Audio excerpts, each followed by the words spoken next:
बिस्मिल्लाहिर्रहमानिर्रहीम। अस्सलाम वालेकुम नाज़रीन, आप यूट्यूब चैनल देख रहे हैं। मैं इमरान खान हूँ। सबसे पहले हम बात करते हैं फील्ड मार्शल आसिम मुनीर साहब के अमेरिका के दौरे की। इस दौरे की ज़्यादा तफसीलात बताई नहीं गई, यानी जैसे दौरे की तफसीलात आती है ना कि फ़लाँ फ़लाँ शहर में जाएंगे, ये इवेंट होगा, इस तरीके से होगा। इस बारे में ज़्यादा चीज़ें आपको मीडिया पर मिलेंगी नहीं, और तफसीलात को तकरीबन खुफिया रखा गया। ये तो पता था कि वो अमेरिका के दौरे पर जा रहे हैं, लेकिन ज़्यादा चीज़ें नहीं पता थी कि उसकी तफसीलात क्या हैं। आप कुछ तफसीलात आई हैं मेरे पास, मेरे अपने सोर्सेज से, वो मैं आपके साथ शेयर करता हूँ। उनकी तस्दीक भी हो जाएगी आने वाले दिनों में। एक तो आसिम मुनीर साहब का जो दौरा है ये अमेरिका का, और उसके बाद यूरोप में ब्रसल्स में गालिबन उन्होंने जाना है। अच्छा, इस दौरे में ज़्यादा चीज़ें पब्लिक नहीं की गई, और उसकी जो बड़ी वजह मुझे पता चली है वो ये है कि ओवरसीज़ पाकिस्तानियों के एक एहतजाज का खौफ है। क्योंकि ओवरसीज़ पाकिस्तानी पाकिस्तान के मसाइल के लिए पाकिस्तान की मिलिट्री एस्टेब्लिशमेंट को जिम्मेदार समझते हैं, और वो इमरान खान साहब को एक निजात दहिंदा के तौर पर देखते हैं। और इमरान खान साहब रोज़ाना की बुनियाद पर जब भी उन्हें मौका मिलता है तो वो आसिम मुनीर साहब के किरदार के ऊपर तनकीद करते हैं, और इस वजह से ओवरसीज़ पाकिस्तानी आसिम मुनीर साहब के खिलाफ एहतजाज करते हैं। जब वो लंदन गए तो वहाँ पे भी ओवरसीज़ पाकिस्तानियों ने एहतजाज किया। जब वो अमेरिका गए इससे पहले तो वहाँ पे भी ओवरसीज़ पाकिस्तानियों ने एहतजाज किया, और इस मरतबा भी ओवरसीज़ पाकिस्तानियों की एहतजाज की वीडियो सामने आ रही हैं कि जहाँ पे ठहरे आर्मी चीफ, वहाँ पे ओवरसीज़ पाकिस्तानियों ने एहतजाज किया है। अच्छा, कुछ तफसीलात और मैं आपको बताता हूँ। एक तो प्रोग्राम कैंसिल कर दिया, और वो प्रोग्राम कैंसिल होने की वजह भी ओवरसीज़ पाकिस्तानी बने। जबकि 8 तारीख को गालिबन, मुझे तारीख में कंफर्म नहीं है, लेकिन ये 8 तारीख है जो मुझे पता चला है, ये कंफर्मेशन भी आ जाएगी। 3 नहायत अहम लोगों ने फील्ड मार्शल हाफिज आसिम मुनीर साहब से मुलाकात से माजरत कर ली। और ये जो 3 अहम लोग थे ये बहुत बड़े बड़े इन्वेस्टर्स हैं, बहुत बड़े बिजनेसमैन हैं, जो अमेरिका में रहते हैं और ओवरसीज़ पाकिस्तानी हैं। तो पाकिस्तान की एम्बेसी ने बड़ी मेहनत की थी, बड़ा इसरार किया था, और एस्टेब्लिशमेंट ने इसके ऊपर पूरी कोशिश की थी कि किसी तरह आसिम मुनीर साहब की इन लोगों से मुलाकात करवाई जाए। इसकी बैकग्राउंड में कुछ चीज़ें थी, उनमें से 1-2 चीज़ें मैं आपको भी बता भी दूंगा। तो मुलाकात करने की कोशिश की, लेकिन उनमें जो 3 अहम तरीन लोग थे उन्होंने इन मुलाकातों से माजरत कर ली। उनमें से 2 लोगों ने जो बहाना बनाया वो ये है कि हम इस तारीख को कहीं सफ़र पर जा रहे हैं, हम ट्रैवल कर रहे हैं, तो इसकी वजह से हम आर्मी चीफ से मुलाकात नहीं कर पाएंगे। अब ऐसा कभी माजी में हुआ नहीं था। पाकिस्तान के आर्मी चीफ जब भी कभी बैरून मुल्क जाते थे तो तांता बन जाता था मुलाकातों का, और सब उनसे मुलाकात करना चाहते थे, बड़ा इसको काबिल फ़ख्र समझा जाता था। लेकिन इस मरतबा सिचुएशन थोड़ी तब्दील होती हुई है। अब ये बड़े बड़े इन्वेस्टर्स हैं, और कोशिश ये है पाकिस्तान की कि इन्वेस्टमेंट पाकिस्तान में लाई जाए, और यही आसिम मुनीर साहब का एक प्रोजेक्ट भी है SIFC, उसके ज़रिए भी वो कोशिश करते हैं कि इन्वेस्टमेंट पाकिस्तान में आए। तो शायद ये इसी सिलसिले में मुलाकातें थीं, लेकिन उन्होंने मुलाकात से माजरत कर ली।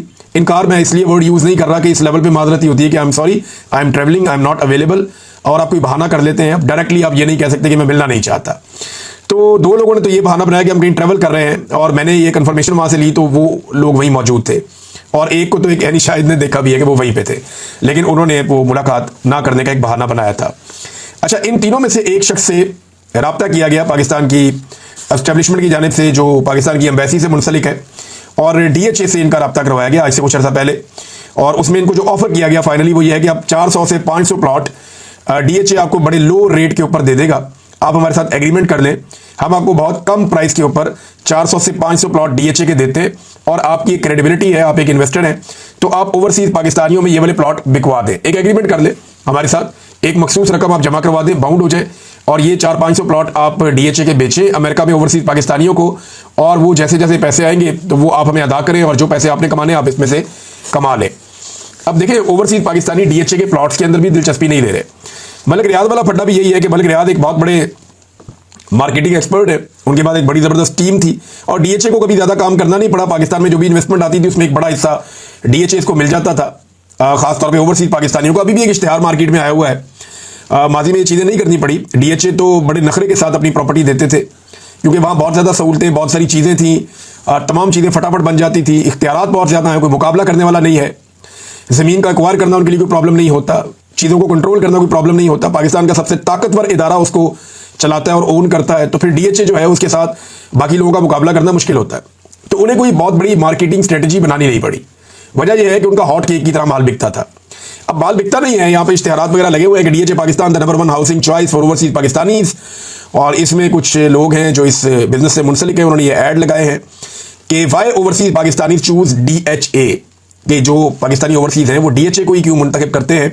सिक्योरिटी एंड ट्रस्ट, या एतमाद और सिक्योरिटी है, वर्ल्ड क्लास एमिनिटीज़, यानी बेहतरीन सहूलियात हैं, पार्क्स हैं, क्लब्स हैं, सिनेमाज हैं, हॉस्पिटल्स हैं, इंटरनेशनल स्कूल्स हैं, स्पोर्ट्स कम्प्लेक्सेस हैं, और लाइब्रेरीज वगैरह सब कुछ है, प्राइम लोकेशन है, बेहतरीन पाकिस्तान की लोकेशन है, जो बेहतरीन बड़े प्लॉट्स हैं वहाँ पे डीएचए बना हुआ है और इसके लिए जगह खाली करवा ली जाती है। बड़ी बड़ी ज़राई ज़मीन जो है वो बाकी रेजिडेंशियल सोसाइटियाँ भी खा रही हैं और डीएचए भी खा रही है। इस हमाम में सारे नंगे हैं।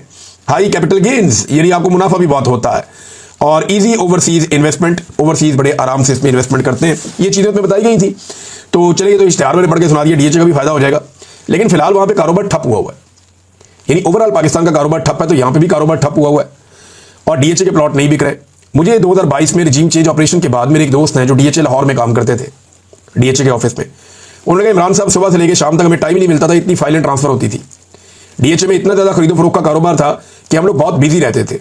हमारा पूरा जो एक शोबा है जो इस ट्रांसफर के मामला को देखता है, वो सर को जाने का टाइम नहीं होता था।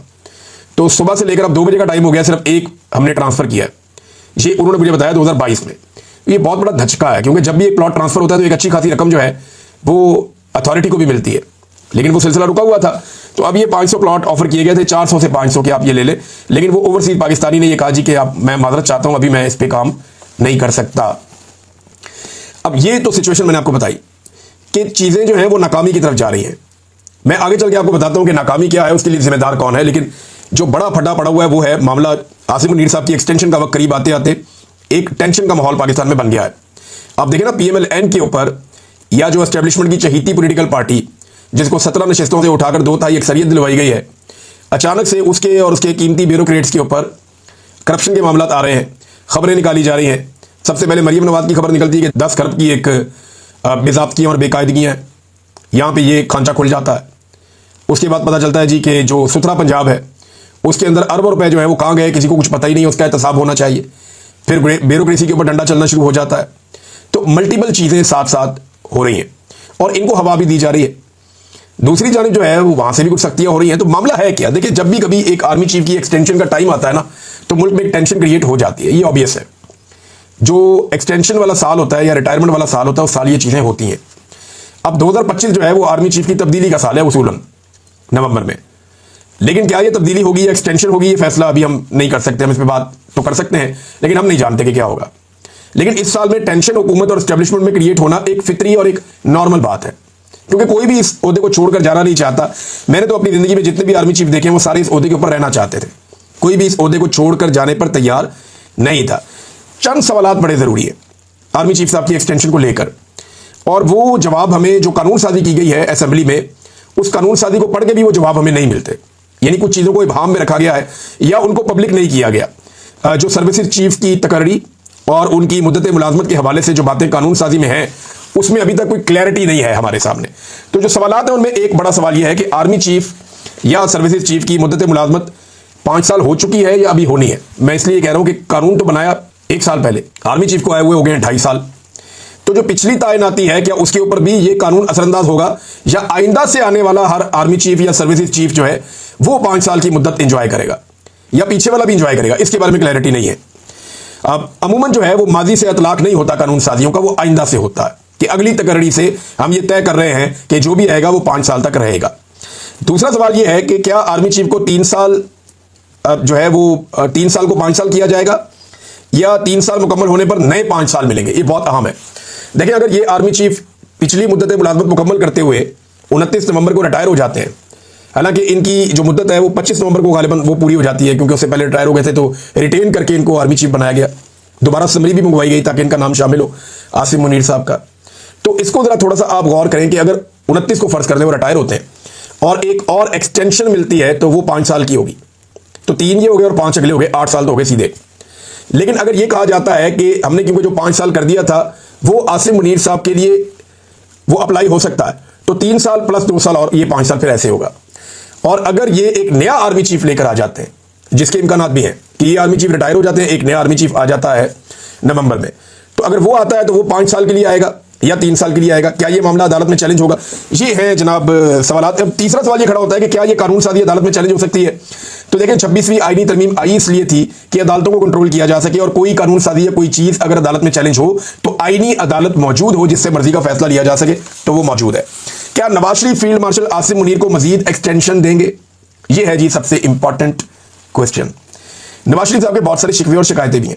लंदन प्लान जिसका जिक्र इमरान खान साहब भी करते थे, पीटीआई के लोग भी करते हैं, उनका ये कहना है कि जो लंदन प्लान है उसमें यह तय पा गया था कि नवाज शरीफ को बनाया जाएगा वजीर आजम। अब उनको तो नहीं बनाया गया, बल्कि सबको लास्टिक की शलवार पहनाई गई, तो नवाज शरीफ को वो भी नहीं किया गया।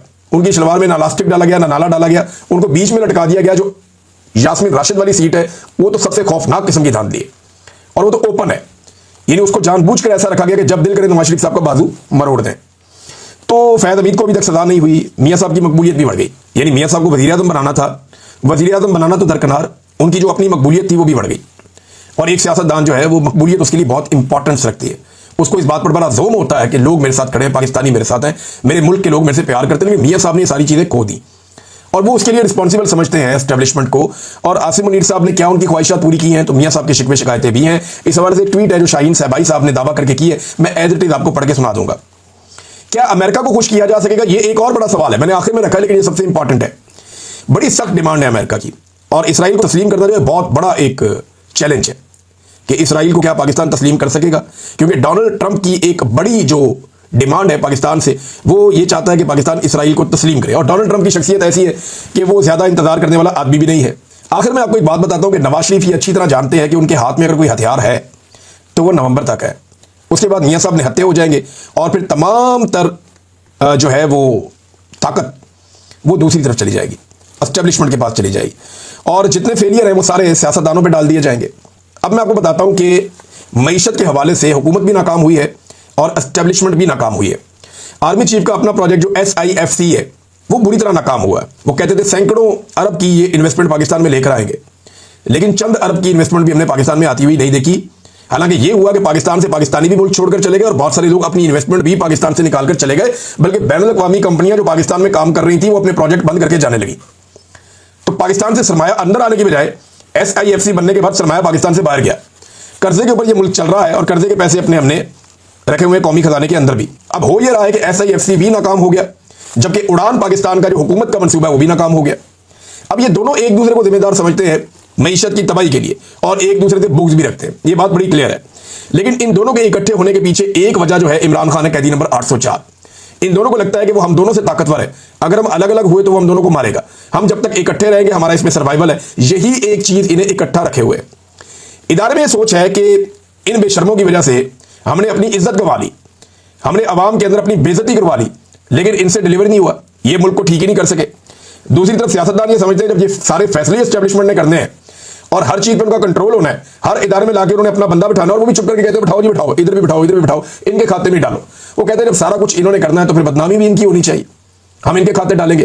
तो अब ये जो फेलियर है ये दोनों लोग एक दूसरे के ऊपर डाल रहे हैं और बार बार डाल रहे हैं। शाहीन सहबाई साहब का ट्वीट यहां पे पढ़ना बहुत जरूरी है, मैं आपके सामने रखता हूं। उन्होंने कहा खुफिया रिकॉर्डिंग की गूंज, इस्लामाबाद की ऐवानों में कुछ नई खुफिया बातों की रिकॉर्डिंग के बड़े चर्चे हैं।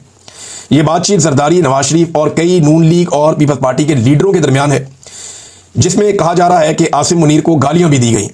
फौज समझती है कि नवाज और जरदारी किसी भी वक्त एस्टेब्लिशमेंट के खिलाफ खड़े हो सकते हैं और नवंबर में नए नोटिफिकेशन पर गौर हो रहा है, यानी आर्मी चीफ को तब्दील किया जा सकता है।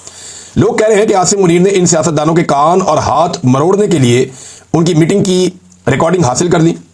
एक दीवार ने कानों से सुना कि एक अहम शख्सियत जो हो सकता है शहबाज शरीफ या मरियम हो, इन्हें कुछ हिस्सा सुनवा भी दिया गया है, यानी अपनी नौकरी के लिए सबकी ऐसी तैसी करने को तैयार हैं। ये जनाब शाहीन सहबाई साहब की ट्वीट है और ये पूरा एक नया सिनेरियो जो है उसको बिल्डअप कर रहे हैं। आसिम मुनीर साहब का एक स्टेटमेंट है, बड़ा इंपॉर्टेंट स्टेटमेंट है फील्ड मार्शल का। मैंने siyaasat.pk पे ये स्टेटमेंट पढ़ा और मुझे बड़ी खुशगवार हैरत हुई ये स्टेटमेंट पढ़ने के बाद। उन्होंने कहा कि आइन को ना मानने वालों को हम पाकिस्तानी नहीं मानते। ये फील्ड मार्शल आसिम मुनीर साहब ने कहा कि आइन को ना मानने वालों को हम पाकिस्तानी नहीं मानते। हम भी नहीं मानते, मानना भी नहीं चाहिए, लेकिन क्या हमने ये गौर किया कि आइन किसने तोड़ा और कौन कौन है जिसने आइन को नहीं माना? तो आसिम मुनीर साहब कह रहे हैं कि परवेज मुशर्रफ, ज़ियाउल हक, याया खान, अयूब खान, जनरल फैज हमीद और जनरल बाजवा, इन लोगों ने तो आइन की धज्जियां उड़ाई हैं। ये दो ने तो रिसेंटली उड़ाई है, दोनों जिंदा हैं, और बाकी 4 डिक्टेटर जो है फौत हो गए।